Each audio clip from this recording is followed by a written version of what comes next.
అధికారంలో ఉన్న 5 ఏళ్లు మత్స్యకారులను ముంచేసి ఇప్పుడు ఓటమి తర్వాత దొంగ నాటకాలు ఆడుతున్నారంటూ రాష్ట్ర మత్స్యకార శాఖ మంత్రి కొల్లు రవీంద్ర మండిపడ్డారు.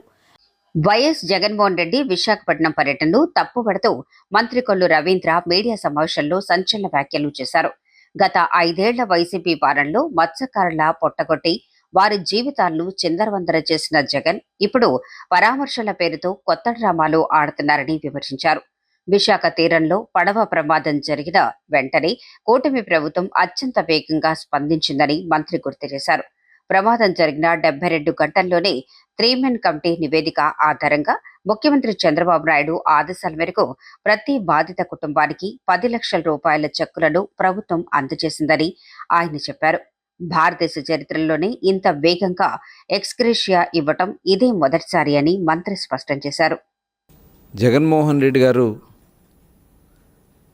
5 సంవత్సరాల పరిపాలనలో అన్ని వర్గాలకి తీరని అన్యాయం చేసి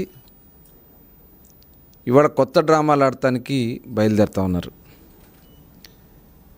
జగన్మోహన్ రెడ్డి గారు మేము సూటిగా అడుగుతూ ఉన్నాం.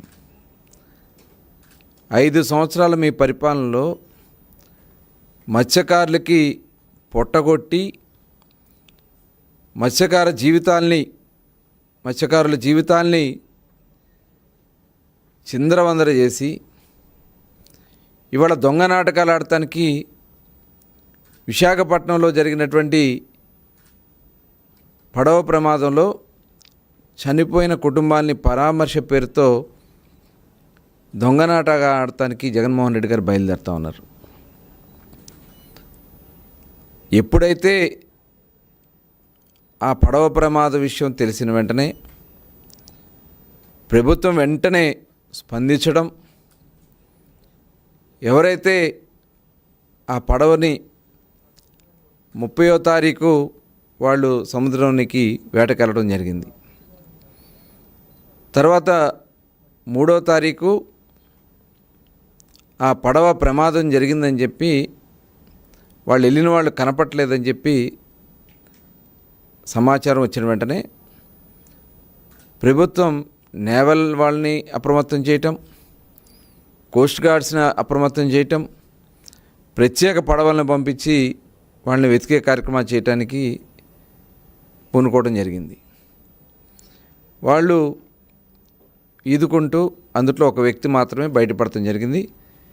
మిగతా 6 కూడా చనిపోయి ఉంటారని చెప్పి మరి దాదాపు 72 గంటల పాటు వెతికిన తర్వాత చిన్నా చెప్పినటువంటి సమాచారం మేరకు ప్రభుత్వం వెంటనే స్పందించి 72 గంటల్లోనే 3 మెన్ కమిటీ ఇచ్చే రిపోర్ట్ని, అటు కోస్ట్ గార్డ్స్ నుంచి ఇచ్చినటువంటి రిపోర్ట్ ప్రకారం వాళ్ళు ఎక్కడా కూడా ట్రేస్ కాలేదు అని వాళ్ళు రిపోర్ట్ అవ్వడం, అలాగే దాని మీద పోలీస్ అధికారులు, ఫిషరీస్ డిపార్ట్మెంట్ నుంచి, రెవెన్యూ డిపార్ట్మెంట్ నుంచి 3 మెన్ కమిటీ ఇచ్చినటువంటి సర్టిఫికేషన్ ఆధారంగా గౌరవ ముఖ్యమంత్రి గారు ఆదేశాలతో ఇమీడియట్గా ప్రతి కుటుంబానికి 10 లక్షల రూపాయల చొప్పున వాళ్ళకి తీసుకెళ్ళి అందించడం జరిగింది. ఎప్పుడైతే ఈ సంఘటన జరిగిన వెంటనే తెలిసిన వెంటనే హోమ్ మినిస్టర్ గారు, అలాగే ఫిషరీస్ మినిస్టర్ గారు వాళ్ళ దగ్గరికి వెళ్ళి ఆ కుటుంబాలకి అండగా ఉండడమే కాకుండా ప్రభుత్వం అన్ని రకాలుగా కూడా వాళ్ళకి సహాయ సహకారాలు అందిస్తుందని చెప్పి కూడా హామీ ఇవ్వడం, 72 గంటల్లోనే వాళ్ళకి తీసుకెళ్ళి చెక్కులు అందించడం కూడా జరిగింది. వాళ్ళకి పూర్తి హామీ కూడా ఇచ్చాం. వాళ్ళని అన్ని విధాలా కూడా ఆదుకోవడానికి ప్రభుత్వ పరంగా అన్ని చర్యలు తీసుకున్నాం. ఎందుకంటే గతంలో ఎప్పుడు కూడా ఇంత వెంటనే వాళ్ళకి ఎక్స్గ్రేషియా ఇవ్వడం కానీ, ఆ కుటుంబాలకి అండగా ఉండడం కానీ ఇది భారతదేశ చరిత్రలోనే ఫస్ట్ టైం 72 గంటల్లో ఆ కుటుంబాలకి చెక్కులు ఇచ్చినటువంటి ఘనత ఇవాళ ఈ కూటమి ప్రభుత్వానికి దక్కుద్ది. ఈరోజు ఎవరైతే ప్రాణాలతో బయటపడినటువంటి వ్యక్తికి ఆయన దగ్గరికి వెళ్ళి వారిని కూడా నేను కూడా పరామర్శించడం జరిగింది. వారికి పూర్తి భరోసా ఇచ్చాం. పడవ ఏదైతే ఉందో ఆ పడవని ఏర్పాటు చేయడానికి డెఫినెట్గా ఈ ప్రభుత్వం ముందుంటుందని, తొందరగా కోలుకుని బయటికి రావాలని చెప్పి అతనికి చెప్పడమే కాకుండా తక్షణ ఆర్థిక సహాయం కింద అక్కడ ఫిషరీస్ డిపార్ట్మెంట్ నుంచి ఒక 50,000 ఇచ్చి ఇంకా అతనికి పూర్తిగా కోలుకునే వరకు సీఎం రిలీఫ్ ఫండ్ కింద కొంత రిలీజ్ చేయడానికి ప్రపోజల్ కూడా పెట్టడం జరిగింది. అది త్వరలోనే రిలీజ్ చేయడానికి కూడా అన్ని చర్యలు కూడా తీసుకుంటా ఉన్నాం. దీన్ని కూడా రాజకీయం చేయాలని ప్రయత్నం చేస్తే మటుకి అసలు మీకు అర్హత లేదు జగన్మోహన్ రెడ్డి గారు. ఇవాళ ఈ ప్రభుత్వం వెంటనే స్పందించడం, వారికి తక్షణ సహాయం అందించడం, ఈరోజు ఒక ధైర్యం, మత్స్యకార కుటుంబాలు ఒక ధైర్యంతో ఉన్నాం.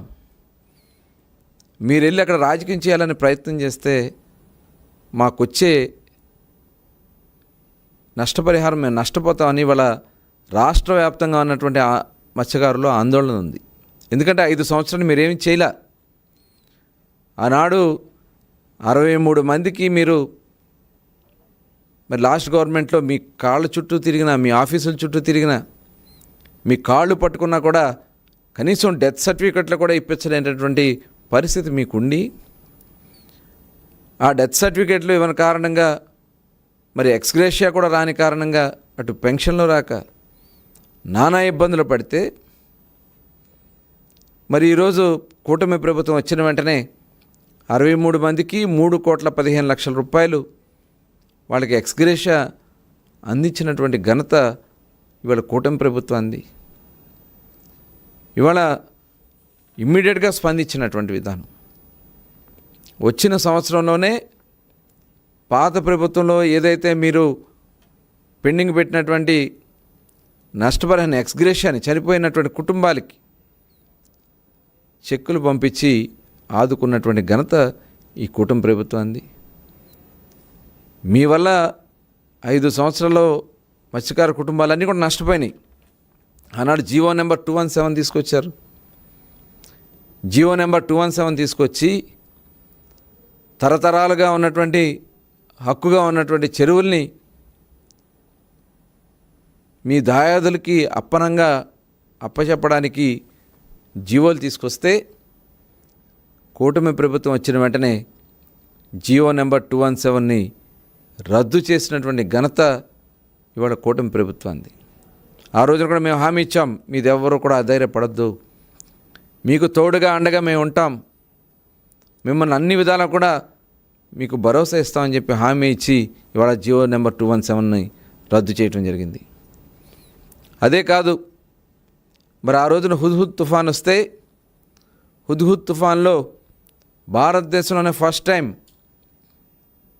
కూటమి, ఆ రోజున తెలుగుదేశం ప్రభుత్వం ఉంది, చంద్రబాబు నాయుడు గారు ముఖ్యమంత్రిగా ఉన్నారు, 6 లక్షల రూపాయలు చొప్పున ఫిషింగ్ హార్బర్లో ఫిషింగ్ బోట్స్కి అందించినటువంటి ఘనత మరి ఆనాడు చంద్రబాబు నాయుడు గారిది. మొన్న లాస్ట్ ఎలక్షన్స్ ముందు ఫిషింగ్ హార్బర్లో దగ్గర 45 పడవలు ఫైర్ యాక్సిడెంట్ జరిగి పూర్తిగా నష్టపోతే కనీసం వాళ్ళని వచ్చి పలకరించినటువంటి జగన్మోహన్ రెడ్డి గారు ఇవాళ వచ్చి దొంగ డ్రామాలు ఆడుతూ ఉంటే ఇది ఎంతవరకు హర్షిస్తారో ఒకసారి ఆలోచించాలి. అధికారంలో ఉన్నప్పుడు మీకు ఎవరు కనపడలా, ఇవాళ వచ్చి అక్కడ శవరాజకీయం చేయాలని ప్రయత్నం చేస్తున్నటువంటి దుర్మార్గమైనటువంటి ఆలోచనని ఇవాళ ప్రజలందరూ కూడా గమనిస్తూ ఉన్నారు. ఆ రోజున ఏదైతే మేము అధికారం లేకపోయినా ప్రతి బోటుకి 1,00,000 రూపాయలు చొప్పున, అలాగే పవన్ కళ్యాణ్ గారు 50,000 రూపాయలు చొప్పున అక్కడ నష్టపోయినటువంటి పడవలన్నింటికి కూడా అందించినటువంటి విధానం ఇవాళ మత్స్యకార కుటుంబాల్లో ఆ రోజు నుంచి కూడా ఒక ధైర్యాన్ని వాళ్ళకి కలిగించడం కూడా జరిగింది. ఈరోజు ఇవన్నీ చేయకుండా ఒక వలముక్క కూడా ఇవాళ 5 సంవత్సరాల్లో కేంద్రం ఇచ్చే నిధులన్నీ కూడా మ్యాచింగ్ ఫండ్స్ ఇవ్వని కారణంగా మొత్తం ఆగిపోయినాయి. ఒక వలముక్క వల్ల, ఒక బోట్ ఇవ్వాల, ఒక ఇంజిన్ వల్ల మత్స్యకారులు ఏ రకంగా కూడా మీరు ఆదుకోలా చివరికి హుద్హుద్లో ఇచ్చినటువంటి ఇళ్లను కూడా అప్పచెప్పకుండా మరి హుద్హుద్ ఇళ్లను కూడా మరి శిథిలమయ్యే పరిస్థితికి తీసుకొచ్చినటువంటి వ్యక్తి జగన్మోహన్ రెడ్డి గారు. ఈరోజు ఏ మొహం పెట్టుకుని మీరు వెళ్ళి పరామర్శ చేస్తారండి? కనీసం ఆ రోజున మీరు మత్స్యకార కుటుంబాలకి నేను 5 లక్షల నుంచి 10 లక్షలు పెంచుతానని చెప్పి ఒక్క పైసా కూడా ఇవ్వకుండా ఇవాళ ఏ మొహం పెట్టుకుని వెళ్ళి మీరు వాళ్ళని పరామర్శ చేయాలనే ఒక దుర్మార్గమైనటువంటి ఆలోచన చేస్తారు.